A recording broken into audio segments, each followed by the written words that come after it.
We are what we repeatedly do, right? That is no different when it comes to personal finance. Your habits with money can make or break your financial condition, and I want you to be successful with your financial goals. So I put together a list of 10 money habits that can really help you accomplish those goals. First and foremost, audit your routines. You might be spending money that you weren't aware of because it's attached to a certain action that you do every single day. For me, when I was working in the office, I would eat lunch every single day at the cafeteria in my building.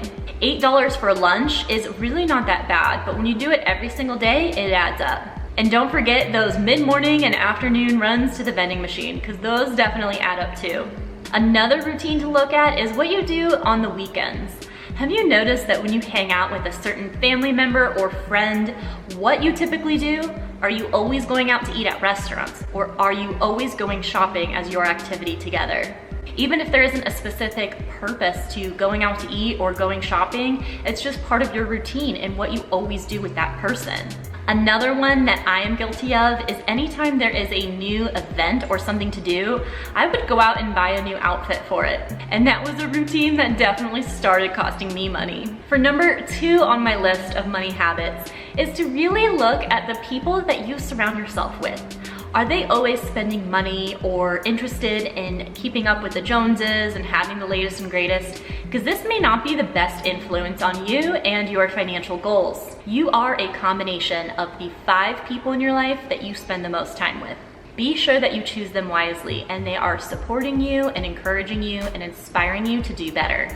I know that I feel a strain personally if I'm hanging out with people that are constantly negative or spending a lot of money on things and going into debt for those things.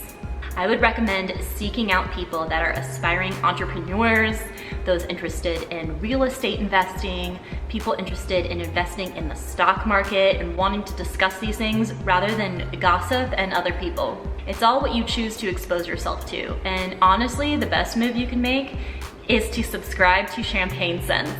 You had to know that was coming. Of course, this channel is the best influence for you to reach your money goals. The people in your life don't have to have the same exact goals as you or the same exact interests, but they should be a positive influence on your life and always encourage you to be a better version of yourself. If this second money habit was to surround yourself with positivity, then number 3 might sound like the complete opposite. But that is to do a risk assessment on the negatives that could happen to you. Just because you're planning for the best and hoping for the best doesn't mean that bad stuff can't happen.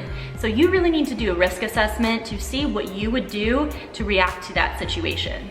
For example, definitely need to make sure you always have air conditioning in Phoenix summers. Home warranty is key if it ever goes out. I also do this worst case scenario rundown when I am traveling and going on trips. A lot of times the worst thing that could happen that I can think of is getting sick in a foreign country or losing my bags and not having any of my items. So for some trips, I actually purchase trip insurance for about $100 for the trip, and that covers me if my flights are canceled, or if I need medical care in another country, or if I lose all my baggage or it gets stolen. A worst case scenario could be losing your job. You probably know that in that case, that's why an emergency fund is important, so you can have 3 to 6 months worth of expenses if that were to happen. For me, being the sole source of income supporting myself, that is a really big risk for me, so I take emergency funds very seriously. But it's also really important if you have dependents and other people relying on you. You can tell that I'm not saying that you need to dwell on the negative or always focus on that, but you have to be smart and think about the possibilities of things that could happen and what you would do to protect yourself and your finances. My 4th money habit has really been a game changer for my finances, and that is to set up your strategy for direct deposits and automatic transfers. On paydays, I like as much as possible to be automated, and it really takes the burden off me and has helped me reach a lot of my financial goals. Every payday, my paycheck goes to work and it finds its home in several different accounts. I have my account for all my fixed bills, like my mortgage and cable, pool cleaning, all that kind of fun stuff. Then I have another dedicated account simply for my variable spending. This is groceries, entertainment, gas, things that vary in cost. I also have my travel fund because travel is hugely important to me, so I put a little bit aside every paycheck and I only pull from that account for travel expenses. Of course, I never forget about my investments and my dollar cost averaging, so I have another account where a direct deposit finds its way to help build up my account for my quarterly investments. I have found this a lot more manageable for investing because I just put a little bit aside every paycheck, and then at the end of every 3 months, I have a pretty sizable amount to invest in index funds. I also have another account for my house fund, and this can be used if something breaks, my home warranty doesn't cover everything for that repair, or for home renovations and fun stuff. According to the Federal Trade Commission, every 1 in 5 people have an error on their credit report.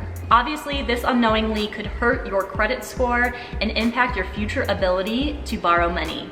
So my number 5 money habit that I recommend for success is to do a quarterly review of your credit bureau.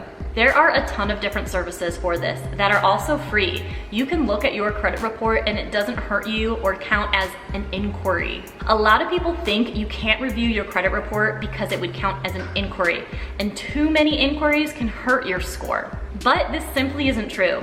You are entitled to review your credit report occasionally and check for accuracy, and I definitely recommend you do so. I personally pay for a credit monitoring service that also allows me to review my credit bureau every 3 months. And it has come in really handy because I was recently victim of identity theft where someone opened up 2 credit cards in my name and maxed them out. So I'm really happy that I had this monitoring service and that I also was reviewing my credit bureau so I could catch things before they impacted me. Every quarter, I also calculate my updated net worth, and that's why it is number 6 on my list for good money habits. I personally don't update my net worth more frequently because I don't want to focus on short-term movements in the market or in my investments, and sometimes I might get a little bit discouraged if some of my progress hasn't really moved that much. So every 3 months is the perfect amount of time for me to calculate my net worth. That means taking a look at all your assets, for example, your home value, and then compare it to your liabilities or money that you owe, such as your mortgage. When you take your assets, subtract your liabilities, you're left with your net worth. Hopefully, if you don't have a lot of debt, that net worth is positive. And if it's not, then that's okay. It just means you have a little bit of work to do.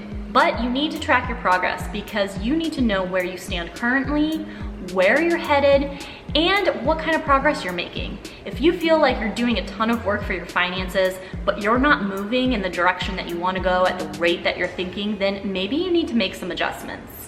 My number 7 money habit that I recommend is to wait 48 hours before making a major purchase. Now, a major purchase has a different definition for everyone, but definitely come up with what it means for you. For me, anything over $100, I want to put on a list for later so I can prioritize it against all the other things that I want, and also just prevent impulse purchases, which I am definitely guilty of. A lot of times we get caught up in the moment and make tons of small purchases that all add up, and next thing you know, we don't have as much money for investing, or we have a little bit of credit card debt and we don't even know what happened. So getting in the habit of putting it on a list, waiting, putting it aside, a lot of times the urge to buy it will just completely bypass me and I don't need to worry about it. The 8th money habit that I cannot recommend enough is to read. Self-education is really one of the best investments you can make. And whether you want to learn about starting your own business, investing in real estate, investing in stocks, there are so many great books out there and so many great articles that you can read to enhance your own skills and be more successful financially. If you agree that reading is a great habit to get into and would benefit you financially, but you don't know where to start, check out this video I did ranking 6 top personal finance books from my least favorite to my most favorite for some different ideas on where to start. Number 9 on my list is to do an audit of your auto pay for your bills. I personally don't like auto pay. I like to have control of where my money goes and when. And I also like to keep an eye on if those amounts change, which has happened to me before.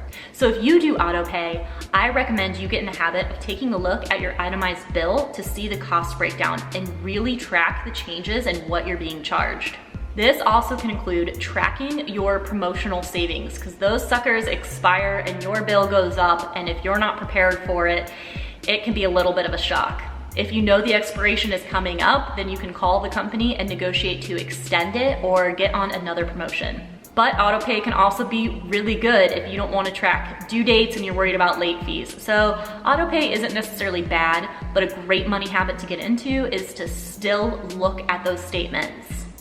Did you know that you are 42% more likely to accomplish your goals if you write them down? That is exactly why number 10 on my list of great money habits is to plan how you are going to achieve your goals and write it down. This makes it real. This holds you accountable.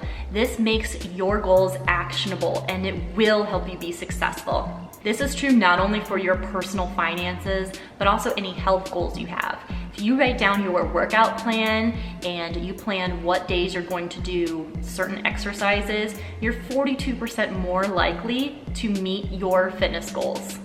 I want to hear from you in the comments down below if this list is complete fluff, or if you have tried some of these habits and they have proven successful for you. I hope you enjoyed this Champagne Scents video. Thank you so much for watching, and until I see you next time, enjoy those champagne dreams on a White Claw budget.